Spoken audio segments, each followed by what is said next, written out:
We will never turn our back on a single Scot. We've got to wrestle with those challenges. This is our country. Let's fix it together. I was furious to hear about these things.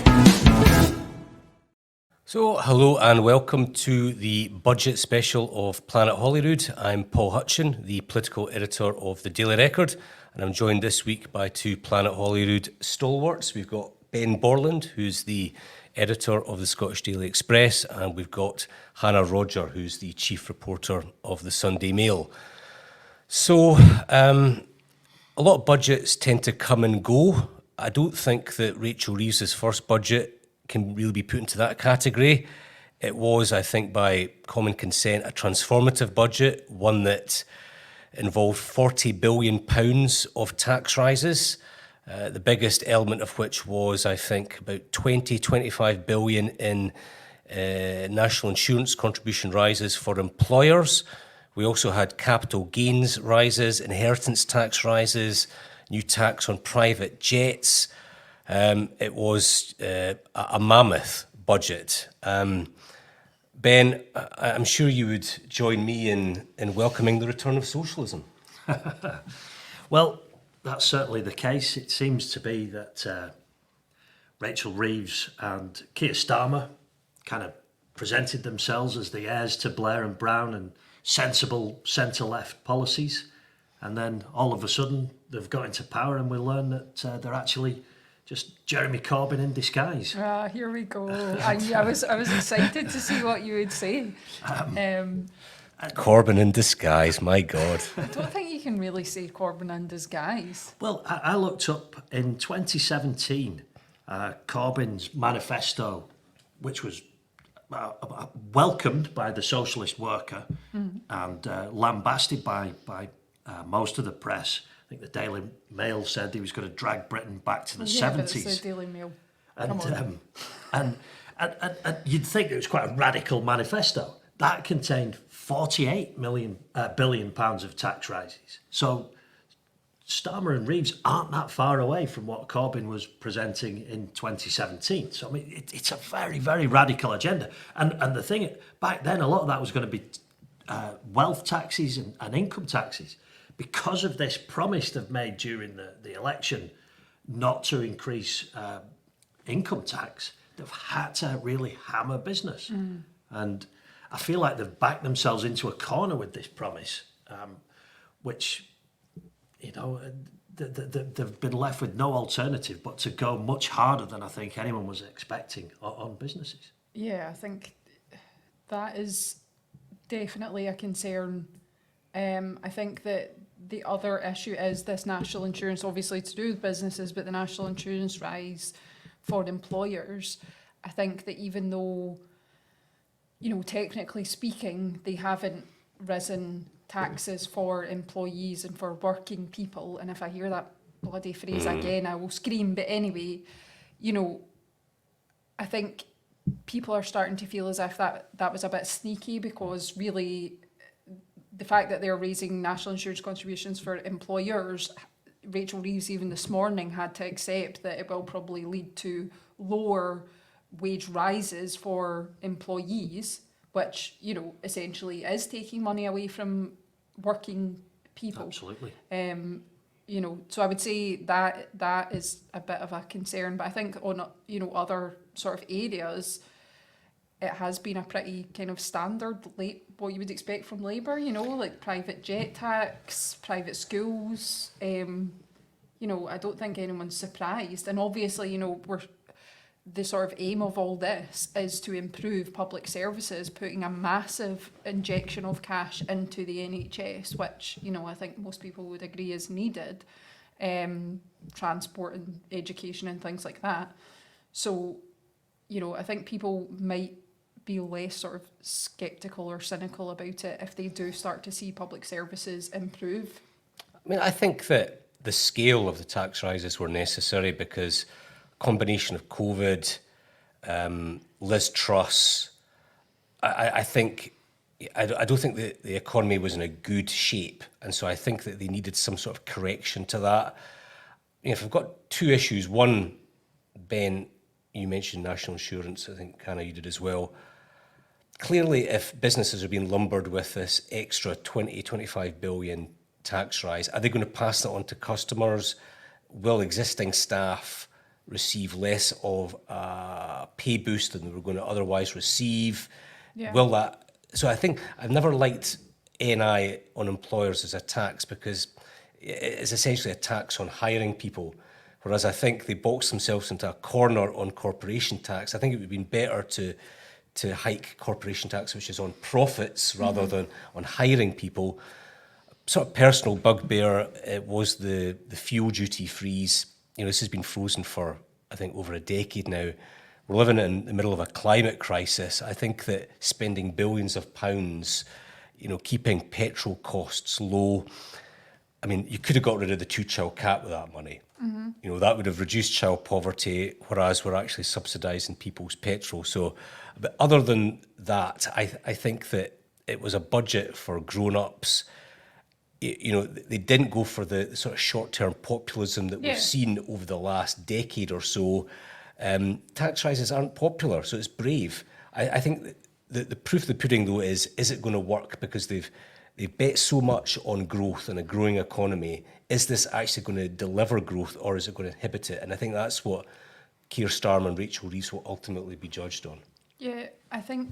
Sorry, were you No. No, I was just going to say, you know, I think that all the forecasts have accepted, yes, okay, this will, you know, we'll see some economic growth over the next 2 years, but then, you know, and that's where the real problem is going to come, that's expected to kind of fall off a cliff. And, you know, they're going to have to be ready for that and have, you know, obviously we have an annual budget, so, you know, can they do something in future budgets that could potentially, you know, contribute to more economic growth and sort of, you know, mitigate that decline? I'm not sure, but I think just to make another point about, you know, I think that they were actually quite smart in the sense that they seem to have trailed all this sort of negative, really bad stuff early, so that it was obviously not going to completely overshadow. Like, obviously the national insurance and things, that was kind of trailed in advance, and all the sort of backlash came... Went to few... Or is it possible that they had more bad stuff and they've had to throw it out because they've had such a bad reaction to... Well, maybe, but I think it was also not to spook the market. So Truss and Kwarteng had that sort of shock budget, and the markets were like, what's going on here? Labour have basically leaked every bit of this in advance, so there's no surprise element. Yeah. And so, I mean, I don't think we've read any stories in the last few hours about, you know, the surprise, the economy going down the stank. Well, there seem to be different... the OBR is saying the economy's not going to grow as quickly as they thought. The IMF has said it's actually going to grow fast. So there does seem to be a difference in opinion. I mean, Labour really have... I was struck by Rachel Reeves saying that, as well as, you know, it's great news, she's the first female Chancellor, although obviously points out the Tories have had 3 female Prime Ministers, so, you know, who Fair wins point. that one? But irrelevant, but anyway. So right at the outset, she spoke about being the first female Chancellor to present a budget, but also said it's a 10-year plan. And that's so presumptive that they're going to be in for 10 years. If this doesn't work, they'll be out again. Yeah, but... They need economic growth. And if this doesn't bring it, then...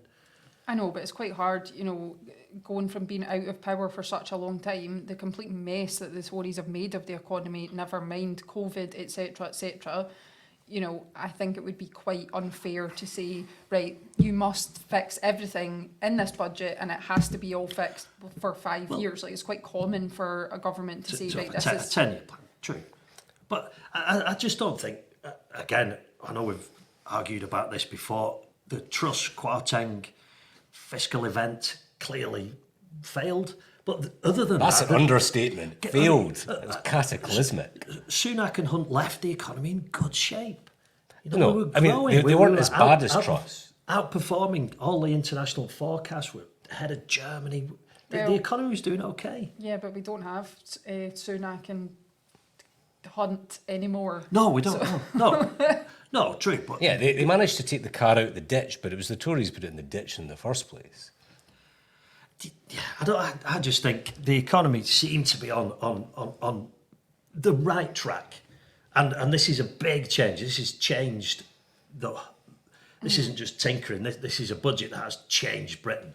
Yeah. Oh, yeah. Can I do one other point about it? I know we've spoken about the winter fuel payment and there are a range of views in this, but Yes. I did see that the state pension is going up by, I think, 4.1%. 1%, yeah. Benefits are going up by less than 2%. 1.7, yeah. Exactly. So if you think it's hard for older folk on middle and high incomes, imagine what it's like living on benefits. Yeah, exactly. And I think, I think they have actually been quite clever in that they've put this, risen the state pension, so it kind of, it almost mitigates a little bit of that, the whole kind of chaos of the winter fuel payment being removed. But yeah, the benefits, it is quite disappointing, I think, because you would expect Labour to give a bit more support to people who are, on welfare. My hunch is that there'll be more on social security in the spending review in the spring. I think there's a suggestion that that's when they might look at the two-child cap and they might correct some of the Tory policies of the last 14 years rather than in this budget. If that's the case, then I think, the Record, Sunday Mail would welcome that. Because Would not. well, I think the Express is for universal benefits, but for older people, not for working age people. No. I mean, we're not against benefits. What we're for, and what the Conservatives are for, are getting people off benefits and into work, and that's, that doesn't seem to be what the tax on businesses is going to do, at least in the short term. Lots of people are saying, look, I'm going to need to lay off one or two staff. I can't afford to pay the employer's national insurance. So in the short term, this is going to get people out of work and onto benefits. So, however they're trying to reshape the economy and have this sort of big state and higher taxes for better public services, in the short term there's going to be pain. And if that doesn't work its way through the system, in 5 years, it could be, it could be trouble at the ballot box. It also could be trouble at the ballot box for Anna Sawa. Yeah, well, I was going to say, seeing as we are called Planet Holyrood, all of this is great, but, how are the Scottish Government going to spend that money, and, how is it going to impact Scottish Labour as well? That's the thing. So we're used to this constant war between the Scottish Government and the UK Government over the last decade or so with the SNP and the Tories. Rachel Reeves comes out with her budget and we're all thinking, what are the SNP going to say about this? Because largely what they asked for has been delivered. Been a few things that didn't happen, like the abolition of the two-child cap, but a lot of extra spending, a lot of extra taxes.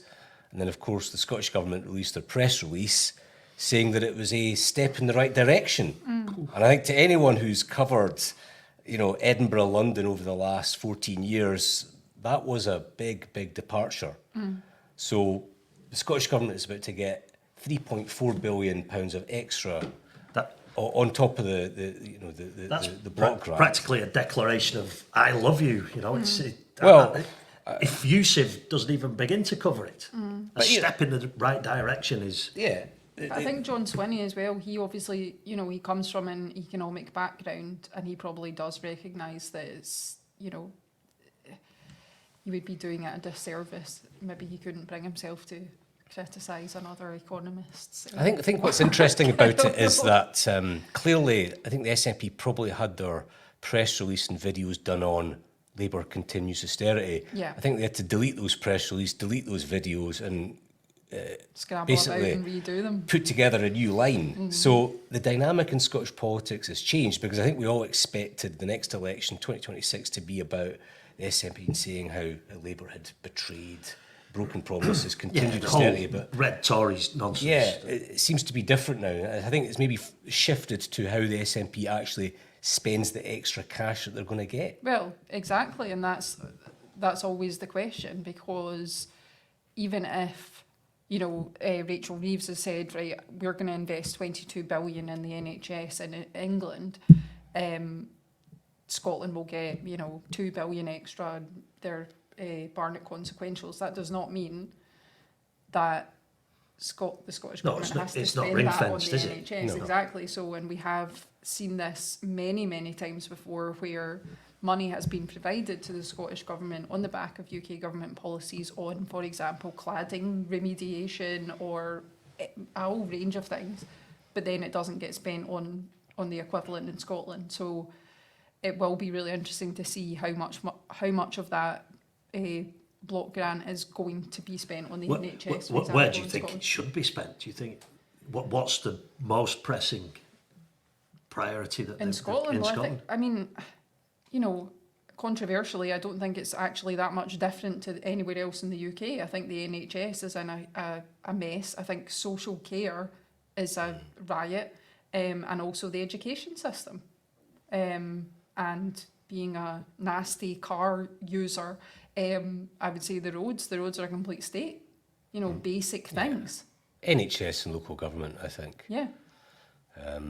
There'll be a bit of spin in that 3.4 billion because inflation will eat into a bit of it, and then obviously pay rises for public sector staff will also whittle it down. But there is going to be extra cash in the system, and I think one of the problems the Scottish government has faced in the last few years is just this: they've lost the ability to deliver. Mm-hmm. You look at Salmon's first term and those sort of small populist policies that he managed to push through.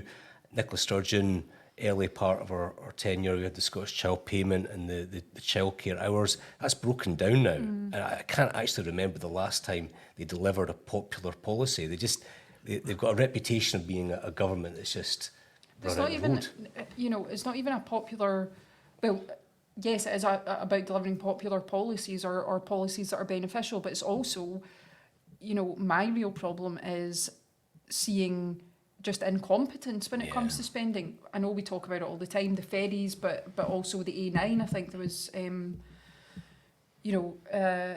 complete kind of incompetence when it came to the handling of that dualling contract. We're just seeing it all over the place. The deposit return scheme, another favourite of mine, but just incompetence. So that if you add up all of these things, it amounts to a huge amount of wasted public money that you think that could be better spent on councils or NHS or anything. So it's about having those policies that actually work, but also not wasting money.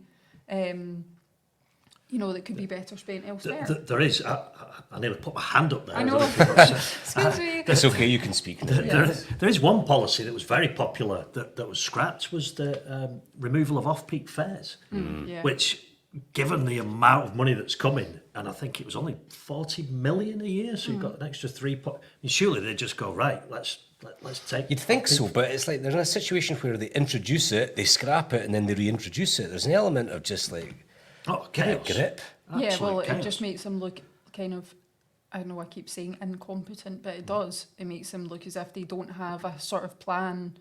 But yeah, the off-peak fares is ridiculous. One of my colleagues, one of my colleagues went to Edinburgh last week during peak time, and I think it was £33 per turn or something from Glasgow. 32.60, I think. Yeah, 32.80. Just nuts. Here's the thing: will they use the cash to reintroduce a universal winter fuel payment? Didn't Shona Robertson rule it out this morning on Radio Scotland? Flynn sort of hinted at it. Stephen Flynn hinted at it earlier in the week. I mean, I'd be surprised if they did that. Well, do they should maybe, instead of trying to, reverse Labour stuff, maybe actually spend money on doing stuff that they promised in their own manifestos. For example, bringing in universal free school meals for primary 6 and 7, which they've had to cancel. Could use the extra money for that. I know that, we all have different views on the free school meals issue, but instead of kind of trying to do political point scoring, why not just stick to the promises that you originally made and that you were voted in for? I think that Anas Sarwar will now try and frame it as this extra money is coming to Holyrood, and it's about who's going to spend it better. Is it going to be him coming in with so-called fresh ideas, or is it going to be a tired SNP administration that can't deliver things like free school meals anymore.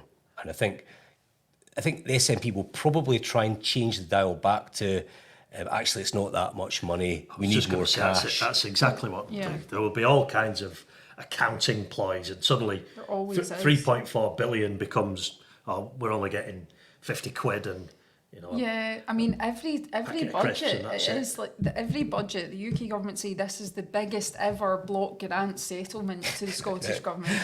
And then the Scottish government say, no, Actually, it's a that's- reduction. Yeah, it's a reduction and we don't have enough money and X, Y, and Z.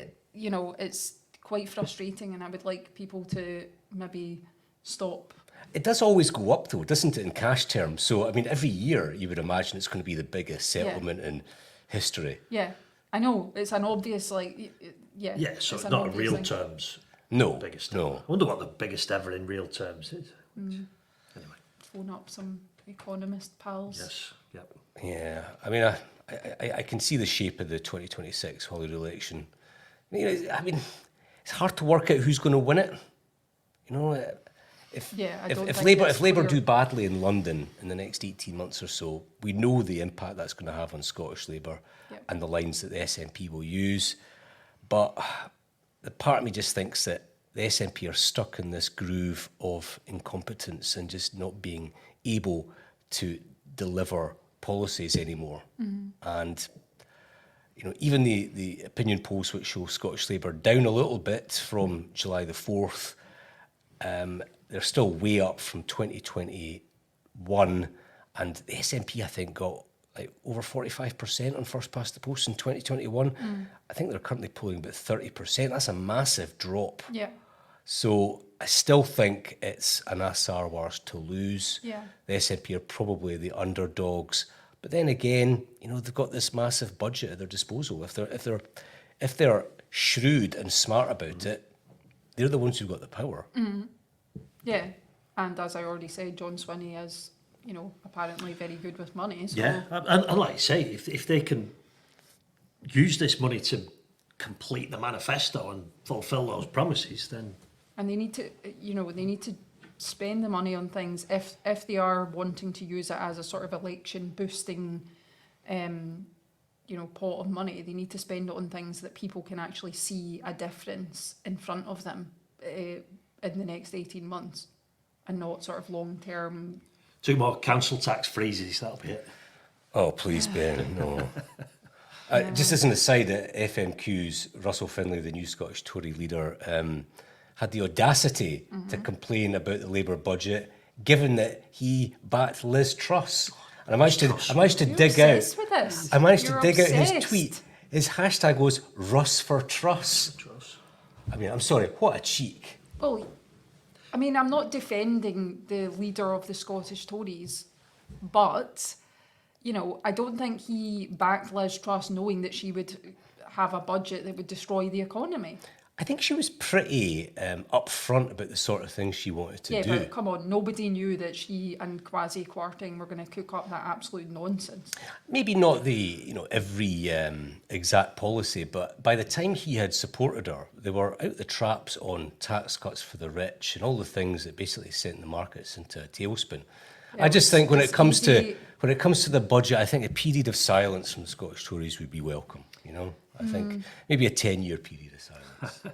I think Russell Finley's made a good start. I think he's recognised that the landscape's changed. I think you said at the start, Paul, the return of socialism, and clearly Russell Finley's shown that he's not a fan of socialism, and he's